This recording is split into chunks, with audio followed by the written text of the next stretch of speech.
Olá pessoal, estamos aqui com a quarta parte do tema pneumatologia, que é o estudo sobre o Espírito Santo.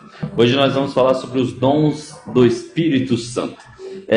Não é somente ser cheio do Espírito ou ouvir Ele nos dando conselhos sobre a vida, mas o poder para não pecar e fugir da aparência do mal. Mas também Ele nos entrega dons para fazer a obra de Deus.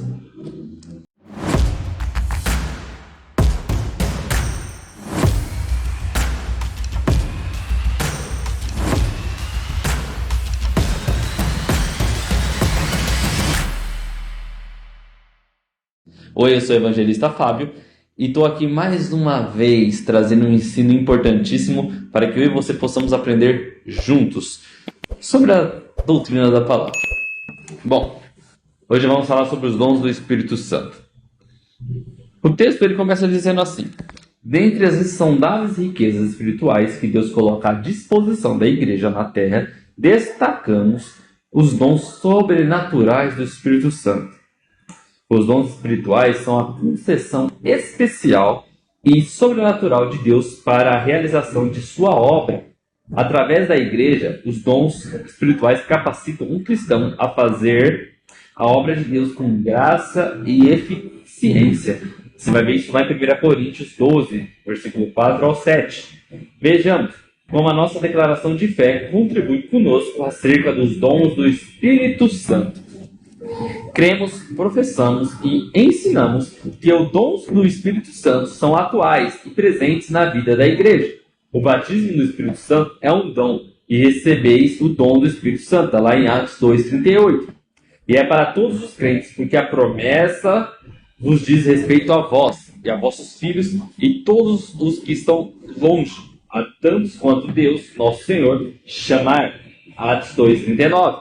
Mas os dons do Espírito Santo, ou espirituais, na linguagem paulina, acerca dos dons espirituais, não quero, irmãos, que sejam ignorantes, lá em 1 Coríntios 12, 21. São restritos esses dons, são capacitações especiais e sobrenaturais, concedidas pelo Espírito de Deus aos crentes, para serviço especial na execução do propósito divino por meio da igreja. Até aqui, eu creio que seja o suficiente. E a gente tem que estudar um pouquinho sobre a classificação dos dons espirituais. A ideia central aqui, vai estar lá em 1 Coríntios 12, versículo 17 ao 11, é uma exortação que Paulo faz à igreja de Corinto, para que a mesma possa conhecer a natureza comunitária dos dons espirituais concedidos pelo próprio Deus. Gente, é entender que o dom não é para você ser individual e guardar somente para você. É entender que o dom ele é coletivo. Um completa o outro, muitas vezes, e não é para você guardar, e sim expor para ajudar a comunidade eclesiástica, né? A igreja.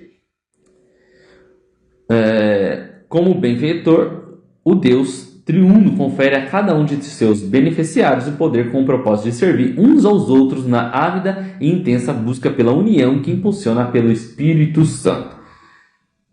Os principais temas de 1 Coríntios 12, do versículo 7 ao 11, é sobre a diversidade dos dons concedidos pelo Espírito Santo, a sabedoria e o conhecimento cristão fluem de um coração disposto a servir a comunidade de Jesus Cristo. O Espírito Santo capacita o seu povo para viver em unidade que demonstra o reino de Deus. O dom da palavra e sabedoria vai ser o primeiro dom que a gente vai falar. O dom da palavra da sabedoria se baseia no fato de Deus, na sua presciência, ter perante si fatos e ocorrências da terra e do céu, de presente e do futuro, do tempo e da eternidade. Deus é consciente tanto das coisas que acontecem no presente como das que acontecerão no futuro distante. Este conhecimento, inclusive do infinito, é realmente a expressão da sabedoria de Deus. Quais são as características deste dom? Aplicada na arte de interpretações e dar conselhos sábios, inteligência para esclarecer o significado de algum número ou visão misteriosa, prudência em tratar de assuntos e habilidade santa no trato de pessoas fora da igreja. Quais são os cuidados? Pessoas com esse dom podem falhar. Não deve ser o centro da dependência alheia. Tais pessoas precisam ser longânimos com os que não têm o dom. Bom, palavra de ciência, da ciência. Este dom tem sido definido como sendo a revelação sobrenatural de algum fato que existe na mente de Deus, mas que o homem, devido às suas limitações, não pode conhecer, a não ser que o Espírito Santo revele. Quais são as características desse dom? Vejamos algumas características desse dom. Possui conhecimento de Deus tal como é oferecido nos evangelhos. Conhecimento das coisas que pertencem a Deus. Inteligência e entendimento de comunicar as escrituras às pessoas de uma forma extraordinária e clara. Conhecimento da fé cristã. Conhecimento mais profundo, mais perfeito e mais amplo da vida cristã e mais avançada. Conhecimento mais elevado das coisas divinas e cristãs das quais os falsos mestres se gabam. Sabedoria moral se demonstra numa vida reta. Diferença da sabedoria e da ciência. A ciência é o conhecimento profundo em si. A sabedoria é conhecimento prático, ação. Então, ter o conhecimento em si das coisas. Ter o conhecimento prático em agir, saber fazer. É a diferença desses dons que nós ouvimos. Quais são os cuidados que devemos ter? Pessoas com este dom precisam estar alerta para não se ensoberbecer, ser orgulhoso por aquilo que conhece. Lembrar-se sempre de que a mensagem é de Deus e ter responsabilidade com esse conhecimento adquirido. Então, se eu adquiro um conhecimento, eu tenho esse conhecimento, eu tenho que tomar um cuidado para não me sentir orgulhoso por aquilo que me foi entregue. Porque a mensagem ela é de Deus. E, como eu disse no início, todo dom não é para que seja individual, mas seja algo que possa ser coletivo, para que eu possa entregar também para outras pessoas. Então, se eu obtenho um conhecimento, uma ciência, é para que eu possa também ensinar outras pessoas. Dom da fé. O dom da fé habilita o cristão a acertar como realidade todas as promessas de Deus e agir na certeza plena de que Deus vai cumprir a sua palavra. Características. Em Efésios 2:8, a fé salvadora é dada como dom no sentido de favor imerecido, graça, diferenciando das obras diferentes da dotação especial do Espírito Santo, conforme é a qualidade de fé miraculosa e sobrenatural. Exemplo de aplicação deste dom. São pessoas que vivem uma vida de oração, pessoas bem otimistas, confiantes, crédulas, positivas, estimulantes dos outros e esperançosas. Então há uma diferença entre a fé salvífica. Eu creio no Senhor Jesus Cristo como Salvador da minha vida, tenho fé nisso e eu sou salvo por isso. Porque eu creio e Ele morreu por mim. Na cruz eu creio que Ele morreu. O dom de fé são para essas pessoas diferentes que oram, que são esperançosas, oram muito, né? Estimulam uns aos outros com palavras positivas. Esse povo é fora do normal, já começa por aí. Quais são os cuidados? As pessoas que possuem esse dom precisam agir de acordo com a fé, precisam ouvir e considerar os conselhos e planos de outros crentes cheios do Espírito Santo. Dons de curar. No grego, essa expressão encontra-se no plural, para denotar a multiforme manifestação do Espírito Santo para a cura de enfermidades. Como são diferentes os tipos de enfermidades, é evidente que há um dom de cura para cada tipo de enfermidade. Orgânica, psicomática e espiritual. Então são vários dons. Então, geralmente, cada um vai ter um dom que seja orgânica, né? Física, que seja da cabeça, que seja espiritual. Então, tem essa diferença também. A Bíblia é clara em deixar assim. Características desse dom. Suas características são usadas por Deus para, de maneira sobrenatural, dar saúde a enfermos por meio da oração, de grande valor especial ao evangelista para atrair o povo ao evangelho. Deve-se dar lugar à soberania de Deus e à atitude e condição espiritual do enfermo, não se supondo que todos serão curados. Imagina, isso na mão de um evangelista seria extraordinário. Cuidados. As pessoas dotadas desse dom do Espírito precisam guardar seu coração diante de tantas manifestações de cura. Pois se o obreiro ou a obreira não tomarem cuidado, eles começarão a achar que eles são os produtores desse milagre. Então, eles estarão a um passo de sua queda. Gente, entenda. Se você recebe um dom e você começa a ficar orgulhoso, soberbo com aquilo que você recebeu, Deus não vai tirar esse dom de você, porque foi dado a você, para que você possa usar. Eu vi uma frase de um podcast, o cara dizia assim, que o Deus, nosso Deus, Ele é bom em dar dons e usar pessoas que Ele vai mandar para o inferno. Vamos lá, ver se você entende. O profeta Balaão, ele era profeta, ele tinha um dom de ser profeta, ele falava de Deus e profetizava as coisas de Deus. Tudo que ele profetizou sobre Deus ao povo de Israel aconteceu. Tudo. Né? Até a frase que toda igreja usa, que é Deus não é homem para que minta. Eu não vou recordar muito bem, Deus não é homem para que minta, nem filho do homem, sei que lá que o pessoal fala. É o próprio profeta Balaão que cita essa frase. E ele é considerado como um falso profeta. A probabilidade dele ter ido para o inferno é enorme, assim, tipo, grandiosa. Eu não posso falar que uma pessoa foi para o inferno, mas a probabilidade dele é muito grande. Então, nós temos que tomar cuidado, porque Deus, se eu começar a ficar orgulhoso, Deus vai tirar esse dom de mim e vai me ajudar. Não, o dom vai continuar com você e você tem que se tratar. Descer um degrau, deixar de ser orgulhoso por algo que Deus te deu para servir, sabe? Não para ganhar sobre aquilo. Dom de operação de milagres. Trata-se de um dom concebido para demonstrar o poder de Deus na realização das coisas extraordinárias e miraculosas. Características deste dom. Suas características são: falam a verdade de Deus autêntica por sinais, expressa a confiança na fidelidade e capacidade da presença de Deus, transmite o ministério e a mensagem de Jesus com poder, reconhece e glorificam a Deus com a fonte de milagre, e representam a Cristo e induzem pessoas a terem relacionamento com Deus. Cuidado! Precisam saber que o milagre veio pela fé. Não devem encarar o dom como responsabilidade pessoal, porque Deus determina o local e o tempo da manifestação de suas obras. Devem ter cuidado para não falar pela manifestação poderosa de Deus por motivos puramente pessoais. Dom de profecia. No grego, o termo profetem significa literalmente falar em nome de alguém em favor de outrem. O profeta prediz o que Deus realizará. Profecia é uma manifestação do Espírito de Deus e não da mente do homem. É concebida a cada um visando a um fim proveitoso.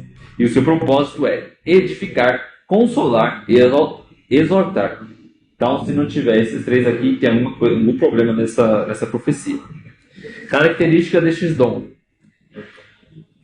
Algumas características são: podem ser mediante revelação, sonho, visão ou palavra de Deus, inspirando no momento para exaltar e adorar a Cristo, admoestar exortativamente, confortar e encorajar os crentes. Se distingue da pregação comum porque é resultado da inspiração espiritual espontânea.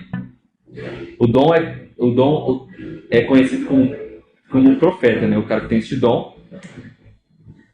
O propósito do dom é edificar, exaltar e consolar os crentes, e a profecia não está no mesmo nível das escrituras. Devemos provar e julgar as mensagens proféticas. Então, falou profecia, vou para a palavra, está de acordo, beleza, não está de acordo, tem algo errado. Cuidado, a pessoa com este dom deve transmitir mensagens com amor e compaixão, sabendo que poderão ser rejeitadas, precisa evitar o orgulho e ter discernimento. Também apoiar-se no evangelho às mensagens proféticas. Bom, é só ver que os profetas foram mortos por Israel, né? Então, gente, se você for rejeitado e Deus está te mandando a palavra, continue profetizando. Geralmente os profetas que a gente tem hoje, eles são bem recebidos e eles estão fazendo bagunça para receber, ganhar dinheiro, profetizar. A gente chega no profeta do Pix, faz o Pix aí e eu faço a profecia para você, manda o Pix de tanto, eu faço a profecia para você. E é porque tem gente que gosta de profecia também, não sei porquê. A pessoa que é dependente de profecia, porque quer que Deus fale com ela, é porque a pessoa não abre a Bíblia para ouvir o que Deus está falando. Se eu pego a palavra de Deus, eu abro a palavra de Deus, eu ouço Deus falando comigo. Então, eu não sou dependente de um profeta. O profeta, ele vem para exortar, edificar e consolar. Apenas isso.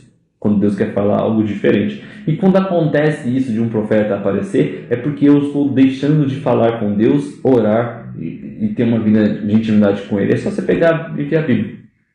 Olha lá nas Escrituras. Um profeta aparece e o povo está afastado. Simples. Se você está precisando de um profeta, você está afastado de Deus de alguma forma.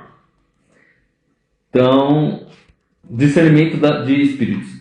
Discernir significa ver claramente ou julgar através de. Se o dom é do Espírito, então a sua manifestação é sobrenatural. Trata-se de um modo especial para se perceber o que há no íntimo de uma pessoa.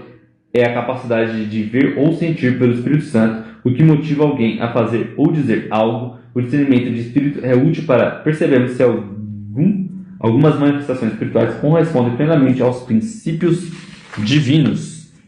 Quais são as características deste dom? Suas características são as seguintes: capacita o possuidor determinar se o profeta está falando ou não pelo Espírito de Deus, faz o possuidor enxergar todas as aparências exteriores e conhecer a verdadeira natureza de uma inspiração. A operação do dom de discernimento pode ser examinada de duas formas: doutrinária e a prática. O dom capacita alguém a discernir o caráter espiritual de uma pessoa, e a operação do dom está ilustrada lá em João, capítulo 1, versículo 47 ao 50, o capítulo 2, versículo 25 e assim por diante. São pessoas perceptivas, com discernimento sensíveis, intuitivas, decisivas, desafiantes e verdadeiras. Cuidado, os que possuem esse dom podem ter dificuldade em saber como expressar suas percepções e sentimentos. Podem ser duras ao confrontar a pessoa em vez de falar de amor. Precisam confirmar sua percepção antes de comunicá-las. Esse é um dom que eu tenho afinidade, porque eu recebi este dom. Então, dá para eu dar um exemplo sobre isso, e até mesmo da forma de você falar, se você tem esse dom, a forma de você expressar esse dom. Vou contar um fato que aconteceu comigo já. Primeiro, a gente estava num grupo aqui na igreja e chegou uma mulher para que a gente possa orar por ela. Essa mulher, a gente começou a orar, eu, os amigos aqui, as meninas que estavam aqui na igreja, ia ter um culto, e a gente começou a orar por essa pessoa, e essa pessoa manifestou um demônio nela. Pelo menos ela disse que manifestou. Ela começou a manifestar ali na nossa frente, e nós começamos a orar para expulsar o demônio da vida dela. E a gente orou e o demônio saía. E enquanto eu estava orando, o Espírito Santo ele pegou dentro do meu interior e disse: ela está brincando. Pelo menos foi o que eu senti. Ela está brincando. Não é de verdade. Eu fiquei bravo com a situação. Óbvio que eu não falei nada demais com a mulher, mas simplesmente dei um tapinha nas costas dela e falei: já saiu, irmão. E acabou por ali. Ela falou: obrigado. E, sei lá, o demônio saiu mesmo. Ou acabou ali a encenação dela. Então, foi um discernimento que o Espírito Santo me deu, que aquilo que ela estava fazendo era brincadeira. Não era uma manifestação verdadeira de algo maligno, sabe? Que era Satanás ou o diabo em si dentro dela. Então eu discerni ali. Também eu acho que não fui da melhor forma possível. Não falei da melhor forma possível que ela não estava possuída. Sei lá, talvez sim, talvez não, depende do que você achar. Escreve aí no comentário. Bom, dom de língua. Existe uma diferença entre sinal e dom. Dom de língua. O sinal refere-se à experiência que evidencia o batismo com o Espírito Santo. O dom possui um caráter congregacional, porque fala a todos para a edificação da igreja. É provável que o interesse por falar em línguas pelos do passado, e até mesmo de hoje, tenha como origem a percepção de que elas evidenciam o Espírito Santo. Característica deste dom em duas classes: louvor em êxtase dirigido a Deus somente, mensagem definida para a igreja. Cuidado! A pessoa com este dom deve permanecer calada na igreja ou falando baixo. Se não houver interpretação, não deve esperar que os outros manifestem esse dom como autenticação do Espírito. Devem lembrar que todos os dons são para a edificação da igreja, não para o engrandecimento de si próprio. O dom da interpretação de línguas. O dom da interpretação de línguas é o único dos 9 dons espirituais cuja existência ou função depende do outro dom, que é o de línguas. Consequentemente, não havendo dom de línguas, não pode haver a interpretação de línguas. E sua finalidade é interpretar os pensamentos de Deus transmitidos em línguas desconhecidas, e um dom de caráter congregacional. Característica desse dom. Algumas características são: uma operação puramente espiritual, não provendo do intelecto. A interpretação é inspirada, estática e espontânea. Cuidados. Deve lembrar que a mensagem interpretada deve refletir somente a vontade de Deus. Este dom deve promover a edificação da igreja e deve acontecer de forma ordenada. Para que você possa tomar nota, né, em 1 Coríntios 12, 11 diz: Mas um só é o mesmo Espírito, que opera todas as coisas, repartindo particularmente a cada um, como ele deseja. O batismo e o fruto do Espírito. Ser batizado pelo Espírito Santo é viver uma vida cristã autêntica e vida autêntica. Significa uma vida imersa no Espírito Santo. Todos os cristãos concordam plenamente com essa verdade. Seria impossível falar sobre ser um cristão sem falar sobre viver e crescer no Espírito Santo. Sendo assim, compreendemos que todos possuem uma experiência pessoal e profunda com o Espírito. Para o cristão, a vida se dá com um novo nascimento, e o novo nascimento é um nascimento no Espírito Santo. Conforme vemos registrado em João 3, essa nova vida é promovida pelo Espírito, pois ele não apenas nos faz nascer de novo, mas também vem habitar dentro de cada um de nós. Com esse habitar do Espírito Santo em nós, somos batizados pelo Espírito para cumprir alguns propósitos que ele nos direciona a cumprir. O batismo no Espírito Santo é um ato de Deus pelo qual o Espírito vem sobre e dentro do crente e o enche plenamente. É a vida do Espírito Santo para encher e empoderar-se dos filhos de Deus como propriedade exclusivamente sua. A promessa da bênção do batismo. O Espírito Santo de Deus é, portanto, eterno. Também não quer dizer que ele estava inativo antes. No tempo do Antigo Testamento, ele estava incessantemente ativo na criação e na preservação do universo, na providência e na revelação, na regeneração de crentes e na capacitação de pessoas especiais para tarefas especiais. Mesmo assim, alguns profetas predisseram que nos dias do Messias, Deus concederia uma difusão liberal do Espírito Santo nova e diferente, bem como acessível a todos, como vemos. O profeta Isaías profetizou sobre o tempo do derramamento pelo pleno do Espírito, né? Está lá em Isaías 32:15.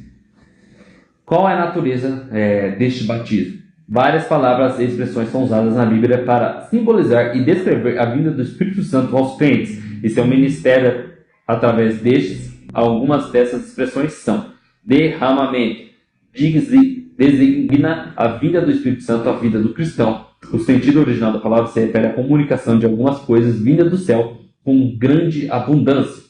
Batismo, está lá em Atos 1:5. O recebimento do Espírito Santo é configurado como batismo, uma total gloriosa, sobrenatural imersão do Divino Espírito Santo, o que revela a maneira gloriosa como o Espírito Santo se envolve com o crente, enche e penetra a alma do crente. Assim todo o nosso ser se torna saturado e dominado com a presença refrigeradora de Deus.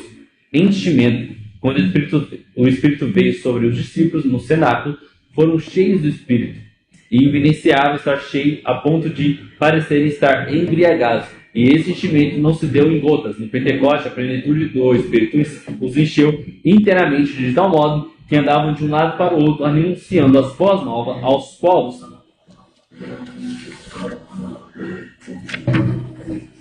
Bom, o Espírito Santo de Deus que habita em nós é a realidade da presença de Deus e é Ele que aplica a obra feita por Jesus nos nossos corações. E esse é o estudo sobre a pessoa do Espírito Santo. É um dos mais importantes de toda a teologia. A grande necessidade do crente estudar bem o que ensina a Bíblia sobre o Espírito Santo e o seu trabalho. Essas preciosas lições que estudamos nesse material sempre serão a máxima importância para o meu e o seu crescimento. De cada um que for ver o vídeo depois. Enfatizamos que o principal aprendizado sobre o Espírito Santo não seja apenas teórico, mas prático, ou seja, manter um relacionamento diário e constante com ele. Gente, terminamos aqui no nosso estudo sobre pneumatologia, que é o estudo sobre o Espírito Santo. Eu creio que falte muito conteúdo para ser dado, tem mais conteúdo para ser dado, mas o básico foi derramado sobre a vida, na minha vida e a vida de vocês, que vocês possam se deleitar do conteúdo que foi entregue, possam estudar por parte de vocês sobre o Espírito Santo, e em nome do Senhor Jesus, coloquem em prática uma vida de relacionamento com o Espírito Santo. Eu agradeço vocês que assistiram 4 vídeos, compartilha, curte, manda para os seus amigos que você acha que precisa ouvir sobre isso, escreva um comentário sobre o que você não entendeu ou gostou de ouvir, e até mais.